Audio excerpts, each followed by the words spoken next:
ყველა ჩვენგანისთვის ნაცნობია ცხოველთა სამყაროს ყველაზე დიდი წარმომადგენლები, სპილოები, ჟირაფები, ლურჯი ვეშაპები და ასე შემდეგ. თუმცა დღევანდელი ვიდეო არ ეძღვნება ასეთ სტანდარტულ დიდ ცხოველებს.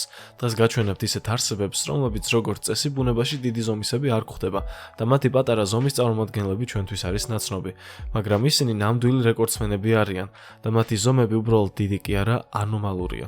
მოკლედ დღევანდელ ვიდეოში თქვენ ნახავთ მსოფლიოში ყველაზე გიგანტ არსებებს, რომლებიც როგორც წესი დიდები არ იზრდებიან, ასე რომ თავიდან ბოლომდე უყურე ვიდეოს. თვარის თევზი, რომელსაც ხშირად მოლა-მოლას უწოდებენ.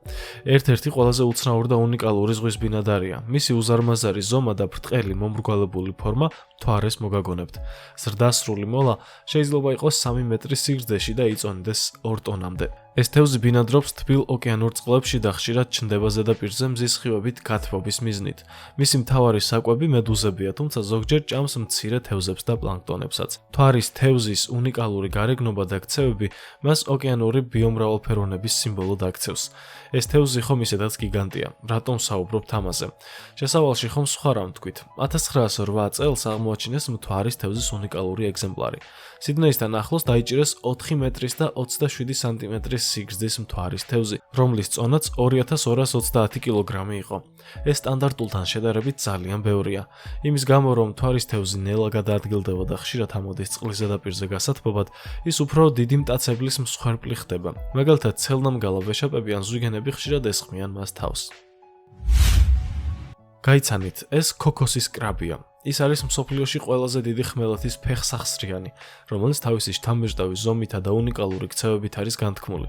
ზრდასრული ქოქოსის კრაბი 1 მეტრამდე სიგრძეს აღწევს, ფეხიდან ფეხამდე და შეუძლია 4 კილოგრამამდე იყოს წონაში. მისი სახელწოდება ქოქოსის გატეხვისა და ჭამის უნარს უკავშირდება. მას სწორედ ეს განასხვავებს სხვა არსებებისგან. კრაბი ძლიერი ყბებით მარტივად ხსნის ქოქოსის მყარ ქერქს, ხოლო მისი ძალა საკმარისია მძიმე ნივთების ასაწევად და გადასატანად. ქოქოსის კრაბი ძირითადად ბინადრობს ინდოეთისა და წყნარი ოკეანის ტროპიკულ კუნძულებზე.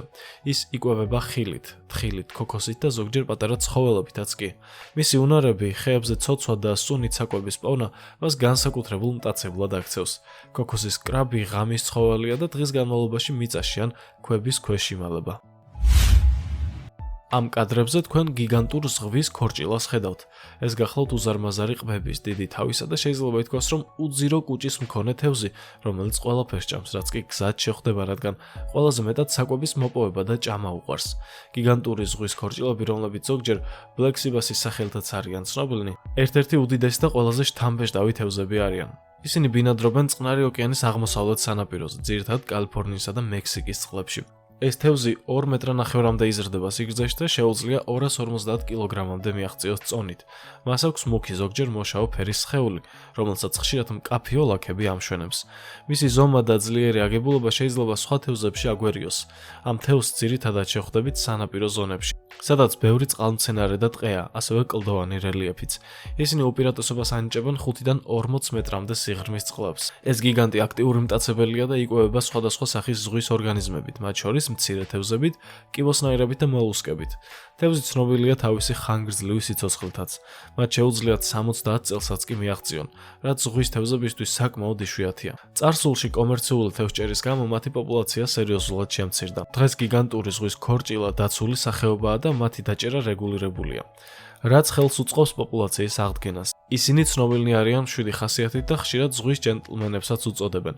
წყლის ქვეშ მყვინთავები მათთან ახლოს მოხვედრისას აღწერენ, რომ ეს თევზები ცნობის მოყვარები და ადამიანის მიმართ ტოლერანტები არიან. გიგანტური ზღვის ქორჭილა ზღვის ბინადართა შორის ნამდვილი გიგანტია და მისი დაცვისთვის თანამედროვე ეკოლოგიური პროგრამები მნიშვნელოვან როლს თამაშობს. ზღვის გიგანტური კუ, რომელიც ცნობილია როგორც გრძელცხვირა კუ. მსოფლიოში ის ყველაზე დიდი და უნიკალური ზღვის კუა. მისი სიგრძე 2 მეტრამდე აღწევს, ხოლო წონა 700 კილოგრამს აჭარბებს. ეს კუ გამოირჩევა თავისი უნიკალური ბიოლოგიით და გარეგნობით. მისი ჯავშანი არ არის მყარი და მტკიცე, როგორც სხვა კუების შემთხვევაში, არამედ რბილი და ელასტიურია.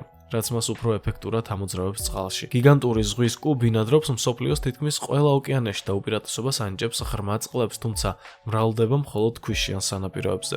მათი მთავარი საკვები არის მედუზები, რაც მათ ეკოსისტემაში მნიშვნელოვან როლს ანიჭებს, რადგან ხელს უწყობენ მედუზების რაოდენობის კონტროლს.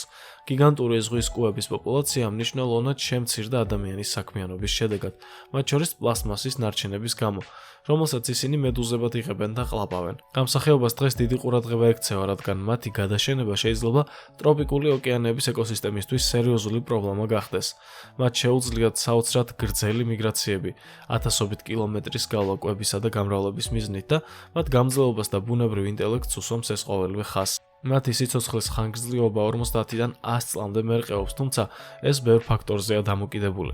ყოფილა შემთხვევები, როდესაც ამ კუებს რამდენიმე ასეული წელიც კი უცოცხლიათ. ზღვის გიგანტური კუ ნამდვილი საოცრებაა, რომელიც ოკეანეების ჯადოსნურ სამყაროს სრულყოფილად ასახავს. რადგანაც ამ ვიდეოში სახეობის გიგანტებზე ვსაუბრობთ, აქვე გეტყვით, რომ აღმოაჩინეს გიგანტი ზღვის კუ, რომელიც სიგრძით 2 მეტრი და 60 სანტიმეტრი იყო, ხოლო მისი წონა 916 კილოგრამს აღწევდა. ეს იყო სრული რეკორდი და ასეთი ეგზემპლარი აქამდე არასდროს აღმოუჩენიათ. მეცნიერებმა ჩაატარეს გამოკვლევა და დადგინდა, რომ აღნიშნული ეგზემპლარი დაახლოებით 400 წლის იყო. ანაკონდა ყველაზე დიდი ტანის გველია ჩვენს დროში, რომელიც ბინადრობს სამხრეთ ამერიკის ტროპიკულ ტყეებსა და ჭაობიან რეგიონებში. ყველაზე ცნობილი და შთამბეჭდავი სახეობა არის მწვანე ანაკონდა, რომელიც სიგრძით 8-დან 10 მეტრამდე იზრდება საშუალოდ, ხოლო წონა 250 კილოგრამს აღწევს. ანაკონდას სხეული დაფარულია მწვანე მუქი ლაქებით, რაც მას შენიღბისთვის იდეალურ პირობებს უქმნის ჭაობებში ან მდინარეებში. ის ნახევრად წყლის ბინადარია და თითქმის სრულად წყალში ცხოვრობს, სადაც მისი მოძრაობა სწრაფი და მანევრირებადია. ანაკონდა მტაცებელია და ნადირობს წყლისა და ხმელეთის ცხოველებზე. მისი ძირითადი მსხვერპლია კაპიბარები, ირმები, კაიმანები და იაგუარებიც კი. ნადირობისას ანაკონდა იყენებს თავის ძლიერ კუნთოვან სხეულს, რათა მსხვერპლს შემოეხვიოს და შებოჭოს. ამის შემდეგ ის მთლიანად ყლაპავს მსხვერპლს, რაც მისი უნიკალური კბილებისა და გაჭიმვადი ყბის წყალობითაა შესაძლებელი. მიუხედავად შიშის მომგვრელი რეპუტაციისა, ანაკონდა იშვიათად ესხმის თავს ადამიანებს, რადგან ისინი მისი ძირითადი საკვების ნაწილი არ არიან. ანაკონდა სიცოცხლის ხანგრძლივობა ბუნებრივ პირობებში დაახლოებით 10-15 წელია, ხოლო ტყვეობაში მან 30 წელსაც შეიძლება მიაღწიოს. ანაკონდები მნიშვნელოვანი ნაწილი არიან ტროპიკული ეკოსისტემისა, თუმცა მათი პოპულაცია საფრთხის ქვეშაა დღეს ჰაბიტატების დაკარგვისა და არალეგალური ნადირობის გამო. ყველაზე დიდი ანაკონდა, რომელიც დადასტურებულად აღწერეს, იყო მწვანე ანაკონდა, რომლის სიგრძე 11 მეტრს აღემატებოდა და წონა 400 კილოგრამს აღწევდა.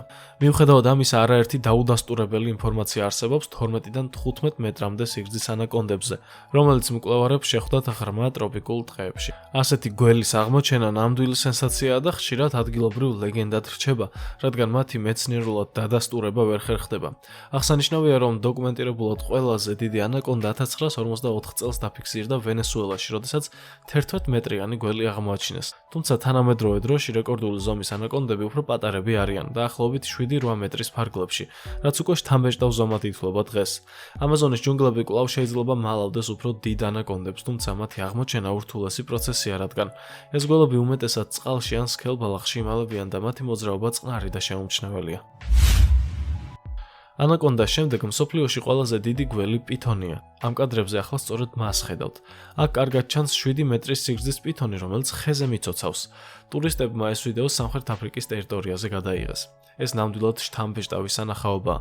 მიუხედავად მათი შთამბეჭდავი ზომებისა, გიგანტური პითონები ადამიანებისთვის დიდ საფრთხეს არ წარმოადგენენ.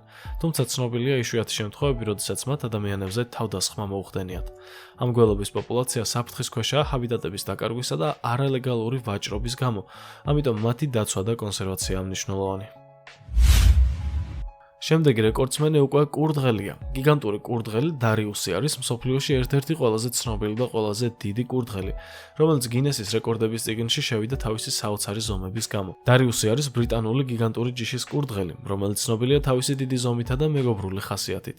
მისი სიგრძე 1 მეტრს და 30 სანტიმეტრს აღწევს და იწონის დაახლოებით 22 კილოგრამს. მისი უზარმაზარი ზომიდან გამომდინარე, დარიუსს ყოველდღე სჭირდება დიდი რაოდენობით საკვები. მისი რაციონი მოიცავს დაახლოებით 12 სტაფილოს, 6 ვაშლს, კომბოსტოს ფურცლებს და სპეციალურ კურდღლის საკვებს. დარიუსი ცნობილია თავისი მეგობრული და მშვიდი ხასიათით. ის ძალიან კომუნიკაბელურია და უყვარს ადამიანებთან დროის გატარება. მისი პატრონი ანეტ ედვარდსი ამბობს, რომ დარიუსი თავს ოჯახის წევრად თვლის. დარიუსმა გინესის რეკორდი მიიღო როგორც ყველაზე გრძელი კურდღელი მსოფლიოში.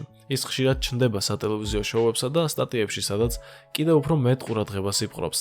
დარიუსის ჯიში ბრიტანული კონტინენტური გიგანტი ცნობილია როგორც ერთ-ერთი ყველაზე უძველესი და დიდი კურდღლების ჯიში, რომელიც თავდაპირველად მოჰყავდათ ხორცსა და ბეწვისთვის, მაგრამ დღეს უფრო მეტად ითვლებიან სახალისო შინაურ ცხოველებად. დარიუსის გინესის რეკორდის გაუმჯობესებას მოგვიანებით მისი შვილი ცდილობდა, თუმცა დარიუსი დღემდე რჩება საკულტო ფიგურად.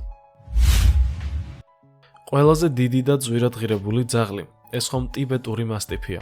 ტიბეტური მასტიფი არის ერთ-ერთი უძველესი და ყველაზე დიდი ჯიშის ძაღლი მსოფლიოში, რომელიც ტიბეტის, ჰიმალაებისა და ცენტრალური აზიის რეგიონიდან მოდის. ამ ჯიშს ტრადიციულად იყენებდნენ როგორც მწყემსებისა და მონასტრის მცველებად, რადგან ისინი გამოირჩევიან ძალით, გამძლეობით და თავიანთი ტერიტორიისა და ოჯახის დაცვის უნიკალური უნარით. ზრდასრულ ტიბეტურ მასტიფს შეუძლია მიაღწიოს 80 კილოგრამს. მათ აქვთ სქელი ბეწვით დაფარული კანი, რომელიც იცავს მათ ცივი კლიმატისგან.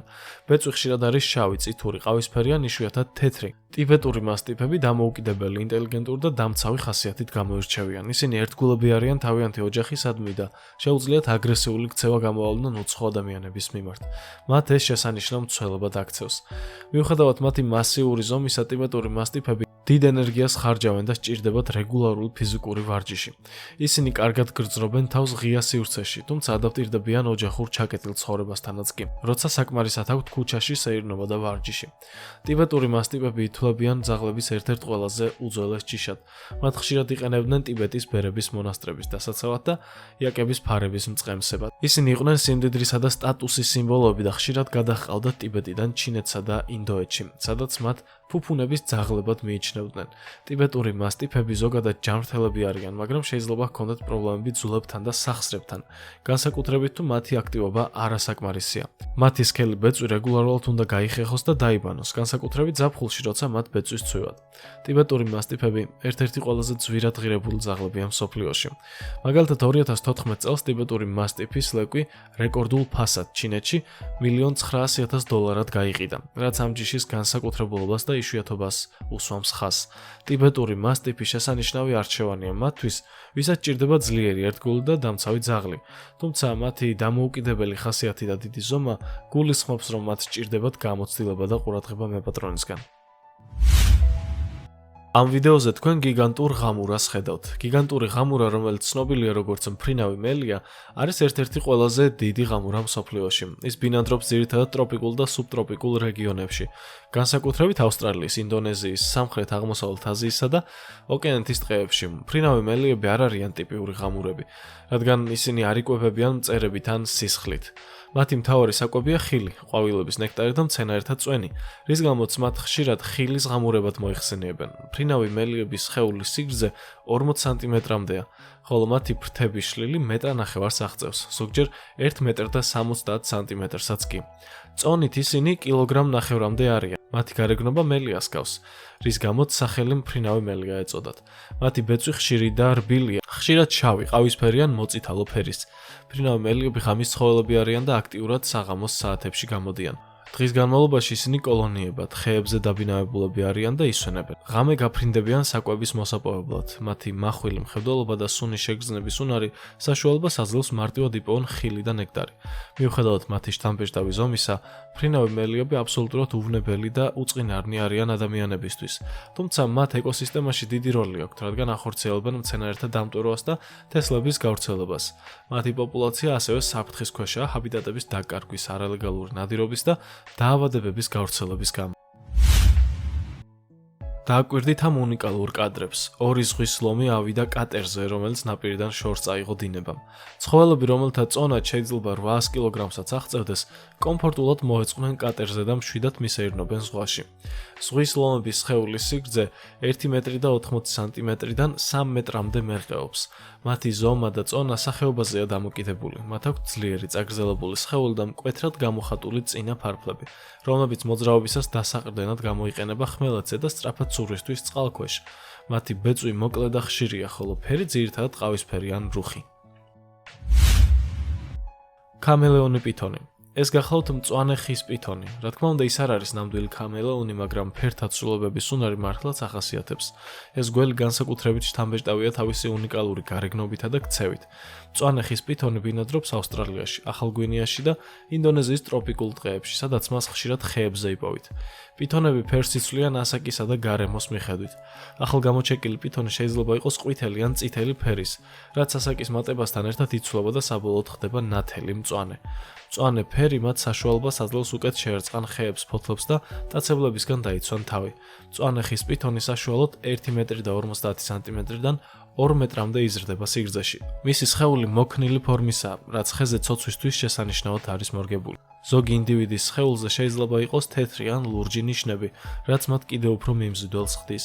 ეს გველები ხის ბინადრები არიან და უმეტეს დროს ტოტებზე დახვეულ პოზიციაში ატარებენ. მათ ვიწრო და ძლიერი სხეული საშუალებას აძლევს ტოტებზე მყარად იყვნენ დამაგრებულნი და სწრაფად იმოძრავენ. მწვანე ხის პითონები ძირითადად ნადირობენ მღრღნელებზე, პატარა ფრინველებზე და ხის სხვა ცხოველებზე. ისინი აქტიურები არიან ღამით და ნადირობისას იყენებენ თავის უნარს, რომ ჩუმად და შეუმჩნევლად მიუახლოვდნენ მსხვერპლს. მიუხედავად იმისა, რომ მათ არ აქვთ შხამი, მათი ძლიერი კბილები შეიძლება ძალიან მტკივნეული იყოს.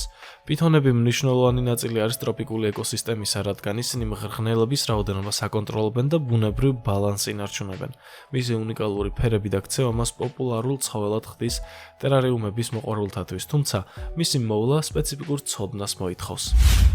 მთლიანობაში ჩვენი ვიდეო დასასრულს მივუახლოვთ და გმადლობთ, რომ თავიდან ბოლომდე უყურეთ. გამოიწერეთ არხი, ეს ჩვენი ახალი არხია, Boom Story და დაელოდეთ სიახლეს. დროებით.